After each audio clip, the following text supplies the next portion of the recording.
যখন এই বিপদে পড়ে তখন মোদি পাশে দাঁড়ায়। মোদি যখন তার বিপদে পড়ে যতগুলো বিল দিল্লিতে পাস করে, জনবিরোধী বিল, সমস্ত বিলের পাশে মমতা ব্যানার্জি দাঁড়িয়েছে। এই মুসলিম ভোট যে আলগা হয়ে গেছে, তার তিনি যে মুসলিমের উন্নয়নের নামে উপরে যা কথা বলছেন, ভিতরে মুসলিম উন্নয়ন নেই, একটু কিছু করেন নেই। কিন্তু মানুষের মধ্যে ক্ষোভ তৈরিয়েছে, এটা একটা বিষয়। এবং এই ক্ষোভটা মানুষ পরিষ্কার হয়ে বুঝতে পারছে যে বিজেপি একটা বিরাট চক্রান্ত, তার সঙ্গে মদত দিচ্ছে আমাদের রাজ্যের মমতা ব্যানার্জি সরকার, টিএমসি সরকার।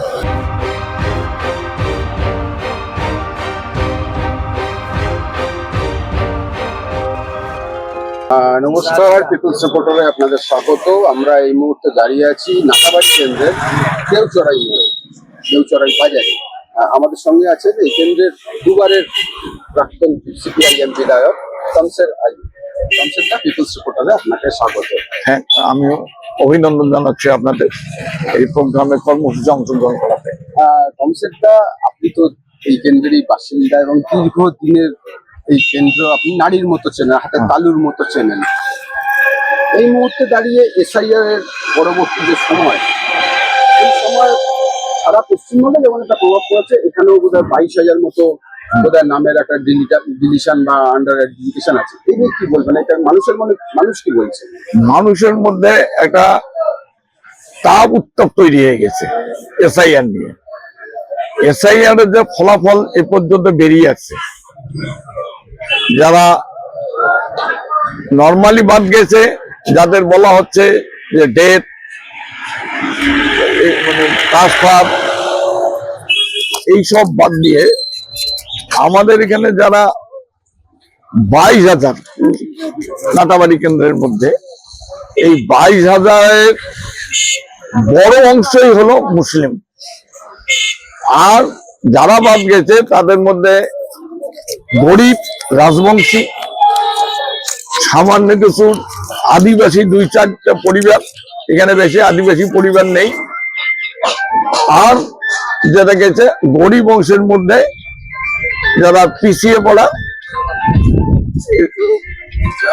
নবশূদ্র অংশের মানুষ, মানে হিন্দু মুসলিম মিলে গেছে, বাদ গেছে। কিন্তু এরকম নয় যে শুধু মুসলিম, না, শুধু মুসলিম নাই, প্রচুর হিন্দুও বাদ গেছে, কিন্তু মেজর অংশটাই হলো মুসলিম। এদের যেটা আমরা দেখলাম যে এদের মধ্যে স্কুল সার্টিফিকেটের প্রশ্ন, নাম ভুলের প্রশ্ন, অর্থাৎ বয়সের প্রমাণ দেওয়ার ক্ষেত্রে যেসব স্কুল সার্টিফিকেট দিচ্ছে তা দেওয়ার পরেও সেগুলো আবার অ্যাডজুডিকেশন রেখে দিয়েছে। আর এই যে গত সপ্তাহে যেটা কাল বেরিয়েছে, সেটার মধ্যে যেটা কেউ কেউ মোবাইলে দেখছে, তাদের মধ্যে ডিলিট করে দিয়েছে। এবং এই সংখ্যাটাও খুব কম না। আমরা চেষ্টা করছি তাদেরকে এবার ওই যে প্রশাসনিক যে ব্যবস্থা নেওয়ার কথা, বিচার বিভাগীয়, সেখানে তাদেরকে ফেস করানোর জন্য। কিন্তু মানুষের মধ্যে ক্ষোভ তৈরিয়েছে, এটা একটা বিষয়। এবং এই ক্ষোভটা মানুষ পরিষ্কার হয়ে বুঝতে পারছে যে বিজেপি একটা বিরাট চক্রান্ত, তার সঙ্গে মদত দিচ্ছে আমাদের রাজ্যের মমতা ব্যানার্জি সরকার, টিএমসি সরকার। কারণ টিএমসি প্রথম থেকে মানুষগুলোকে আশ্বস্ত করছিল মমতা ব্যানার্জি যে আপনাদের কোনো চিন্তা নাই, আমি বেঁচে থাকতে এসআইআর করতে দেবো না। কিন্তু দেখা গেল এসআইআর হলো। তলার যে 96,000 কর্মী যারা কাজ করলো, তারা আমাদের রাজ্যের শিক্ষক, অন্যান্য অংশের যারা আছে কাজ করছে, বিডিও, এসডিও, ডিএম, এরা এসআইআর এর সঙ্গে যুক্ত। মূলত রাজ্যেরই কর্মচারীরা এসআইআর এর সঙ্গে যুক্ত থেকেও তারা এই নামগুলো বাদ ফেলল। এবং পরবর্তীতে যে 1,000 লোক চাইলো তাদের অফিসিয়াল কাজ করার জন্য, সেটা মমতা ব্যানার্জি দিলেন না। এবং তার সঙ্গে আরো যে 350-400-এর মতো লোক চাইলো, তারা যারা ওইসব ক্লারিফাই করবে, স্ক্রুটিনি করবে, সেটাও তিনি দিলেন না। যখন টোটালি বাইরে থেকে এই কাজগুলো করলো, তখন তার এটা নিয়ে প্রশ্ন তুলে মানুষকে বিভ্রান্ত করার চেষ্টা করলো যে নির্বাচন কমিশনার আমাদের সবটাই বাধ্য হয়েছে। কিন্তু অ্যাকচুয়ালি নির্বাচন কমিশনার তাদের যা বক্তব্য, যা আমরা লোক চাইছি, যারা বাংলা বোঝে, যারা বাংলা টাইপ করতে পারে, আমরা এটা চাইছি, কিন্তু উনি সেটা করেন নাই। এখন উল্টো হয়তো কিছু মানুষকে দেখানোর জন্য কোথাও তিনি অবস্থান করছেন, কোথাও তিনি বিক্ষোভ মিছিল করাচ্ছেন, কোথাও সবার মধ্যে একটা বিভ্রান্তমূলক কথাবার্তা বলছেন। এই মুসলিম ভোট যে আলগা হয়ে গেছে, তার তিনি যে মুসলিমের উন্নয়নের নামে উপরে যা কথা বলছেন, ভিতরে মুসলিম উন্নয়ন তিনি একটু কিছু করেন নাই। চাকরির ক্ষেত্রে বলেন, মাদ্রাসার ক্ষেত্রে বলেন, অন্য অন্য সুযোগ সুবিধার ক্ষেত্রে তা করেন নাই। আমি আমার যে কেন্দ্রের মধ্যে 2 বার এমএলএ ছিলাম, আমার আমলে যতটুকু ডেভেলপমেন্টটা হয়েছে, রাস্তা বলেন, হসপিটাল বলেন, স্কুল বলেন, কলেজ বলেন বা ইউনিভার্সিটি বলেন, যা ডেভেলপমেন্টটা আমার আমলে হয়েছে, অর্থাৎ বামফ্রন্টের আমলে, তারপরে একটা নতুন করে কোনো ডেভেলপমেন্ট দেখা যাচ্ছে না।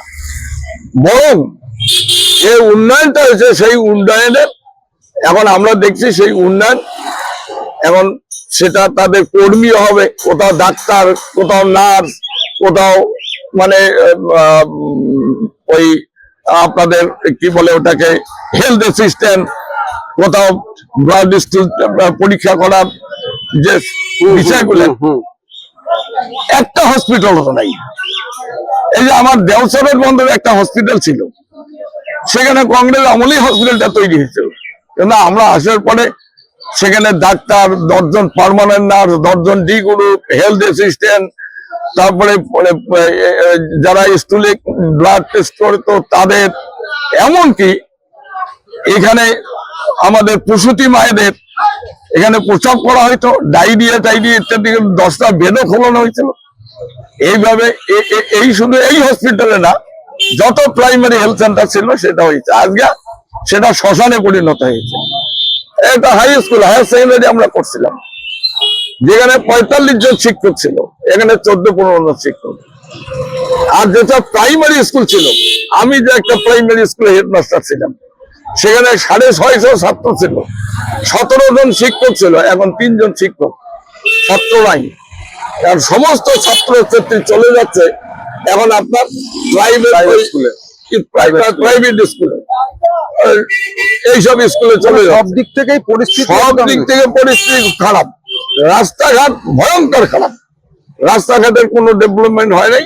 ওই তাপ্তি দিয়ে যেটুকু করছে সেটুকু আর 7 দিন পরে সেটা উঠে গেছে। পরিযায়ী শ্রমিক যারা এখানে, যারা শিক্ষিত ছেলে, এখানে টোটো চালাইতে পারে না, ভ্যান চালাইতে পারে না, বা অন্য কাজ করতে পারে না, তারা বাইরে গিয়ে রাজমিস্ত্রি কাজ করছে।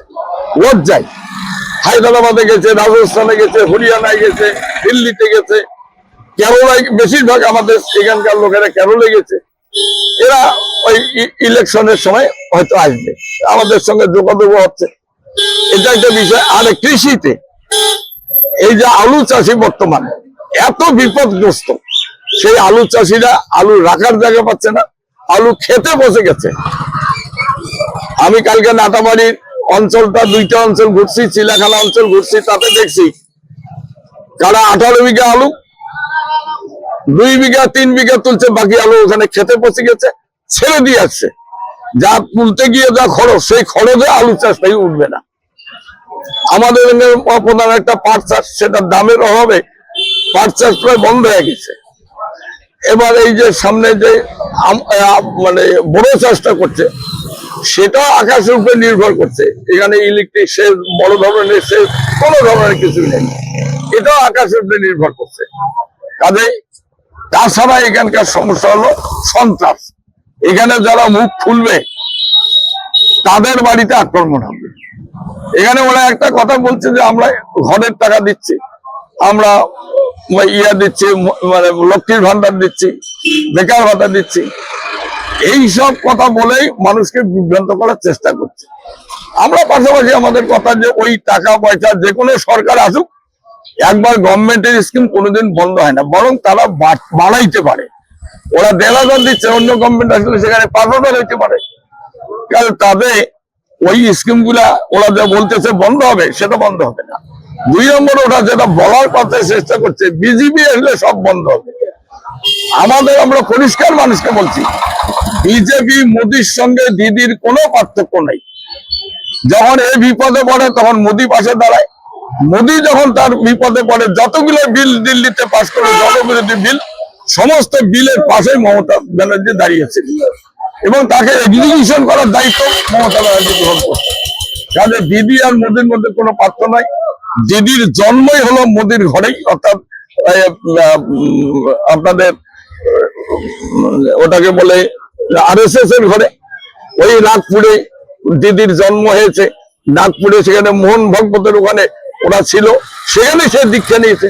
তার প্রতীক চিহ্নটা পর্যন্ত তারাই ঠিক করে দিছে যে ঘাস ফুলের প্রতীক চিহ্ন ওই নাগপুরে যে মোহন ভগবত আছে তারাই ঠিক করেছে। তারাই দিদিকে মানে বলছে যে এই আমাদের দুর্গা, কেউ CPM কে সরাইতে পারবে না, দুর্গায় সরাবে। দিদি তো এক সময় আমাদের এখানে সন্ত্রাসবাদী যে সমস্ত দল আছিল, PLO, কামতাপুরি, বিচ্ছিন্নতাবাদী দলগুলেন, বিজেপি, কংগ্রেস, সমস্ত CPM বিরোধী যে দলগুলো, অর্থাৎ একটা সরকার দীর্ঘদিন এক প্রশাসনে থাকার ফলে যে নেগেটিভ সাইডটা তৈরি হয়, সেই অংশটাকে নিয়ে সে ক্ষমতায় আসলো। মানুষের যা প্রতিশ্রুতি একটা কার্যকরী করছে না। আমাদের লক্ষ লক্ষ বেকার ছেলে মেয়ে আজকে কাজ পাচ্ছে না, পরিযায়ী শ্রমিক হয়ে তারা বাইরে গিয়ে ভ্যান চালাচ্ছে, রাজমিস্ত্রির কাজ করছে, টোটো চালাচ্ছে। এটা আমাদের কাছে, পশ্চিমবাংলার মানুষের কাছে লজ্জা। এই লজ্জা রাখার জায়গা নেই। এখন নতুন করে বলার চেষ্টা করছে আমি এত করছি, তত করছি, কিন্তু আসলে কিছুই করে নেই। এই আজকে আপনাদের এখানে দেখছে, আমরা আজকে অঞ্চল মানে প্রার্থী নিয়ে ঘোরার পরিকল্পনা, যদিও বাড়ি বাড়ি হয়েছে আমাদের এক রাউন্ড, এখন আবার আজকে একটা গোটা বুথ গুলা এক রাউন্ড আমরা ঘোরার পরিকল্পনা করছি। বুঝতে পারবেন এটা আমাদের সঙ্গে গেলে এলাকার অবস্থা নেই। সংসদ দা পিপলস রিপোর্টারের পক্ষ থেকে আপনাকে অনেক অনেক ধন্যবাদ।